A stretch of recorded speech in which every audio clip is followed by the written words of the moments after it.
नमस्कार. श्री स्वामी समर्थ सर्वांना. उद्या बुधवार, मकर संक्रांत 14 जानेवारी 2026.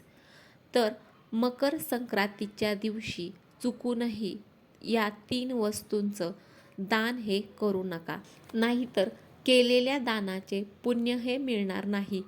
तर उद्या संक्रांतीला कोणत्या वस्तूंचं दान हे करायचं नाही, हीच संपूर्ण माहिती आपण आजच्या व्हिडिओतून पाहणार आहोत. तर व्हिडिओला स्किप न करता शेवटपर्यंत नक्की पहा. ताईंनो, उद्या आहे मकर संक्रांत. मकर संक्रांतीच्या दिवशी दान करण्याला खूप महत्त्व आहे. परंतु काही गोष्टींचं दान करणं हे अशुभ मानलं जातं किंवा त्यामुळे त्या दानाचे पूर्ण फळ हे मिळत नाही. तर मकर संक्रांतीला कोणतं दान करणं, काय दान करणं हे टाळायचं आहे. सर्वप्रथम जुने किंवा फाटलेले कपडे. अनेक जण संक्रांतीच्या निमित्ताने घरातील जुने, मळलेले किंवा फाटलेले कपडे दान करतात. अशा वस्तूंचं दान केल्यामुळे घरात ही दरिद्रता येते. दान नेहमी नवीन किंवा चांगल्या स्थितीतील वस्तूंचेच करावे.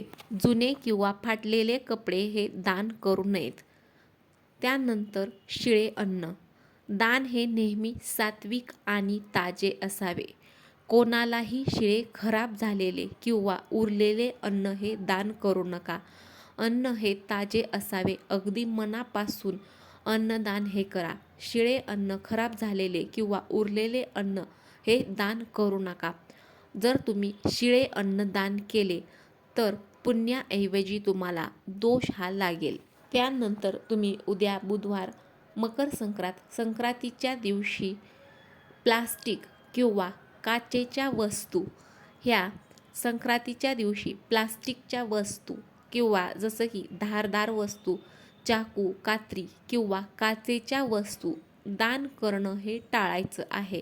कारण हे दान करणं, ज्या प्लास्टिकच्या वस्तू आहेत किंवा काचेच्या वस्तू जर तुम्ही दान केल्या तर त्या नकारात्मकता वाढवू शकतात. त्यामुळे प्लास्टिक किंवा काचेच्या वस्तू किंवा तीक्ष्ण धारदार वस्तू ह्या मकर संक्रांतीला दान करायच्या नाहीत.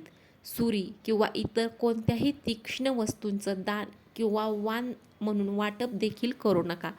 यामुळे नात्यांमध्ये तडे हे जातात आणि घरामध्ये क्लेश निर्माण होतात.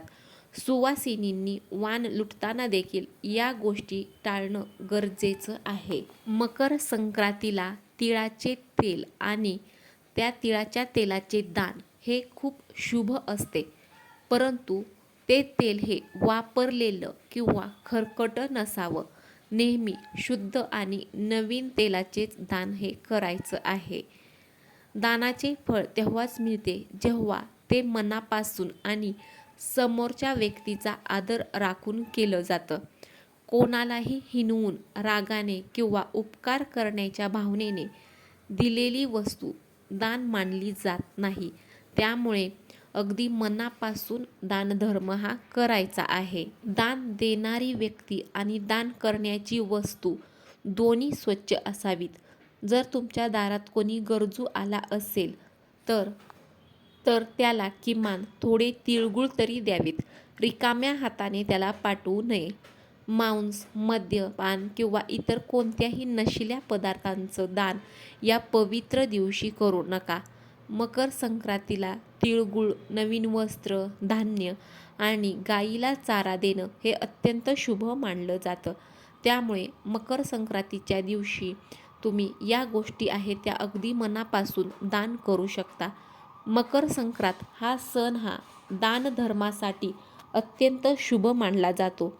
या दिवशी केलेले दान हे 100 पटीने फळ देते. ताईंनो, मकर संक्रांतीला काळा रंग परिधान करणे शुभ असले तरी काळ्या कपड्यांचे दान करणे हे टाळावे. त्याऐवजी तुम्ही पिवळ्या किंवा लाल वस्त्रांचं दान हे करावं. यंदा संक्रांत आणि एकादशी एकाच दिवशी असल्यामुळे 14 जानेवारीला तांदूळ किंवा खिचडी दान करणं हे टाळायचं आहे. त्याऐवजी तुम्ही 15 जानेवारीला दान करावे. मकर संक्रांत हा नवीन वर्षातील पहिला सण आहे. आणि मकर संक्रांतीला आपल्या हिंदू धर्मामध्ये खूप जास्त महत्त्व आहे. त्यामुळे मकर संक्रांतीच्या दिवशी दान करण्याला देखील तितकंच महत्त्व आहे.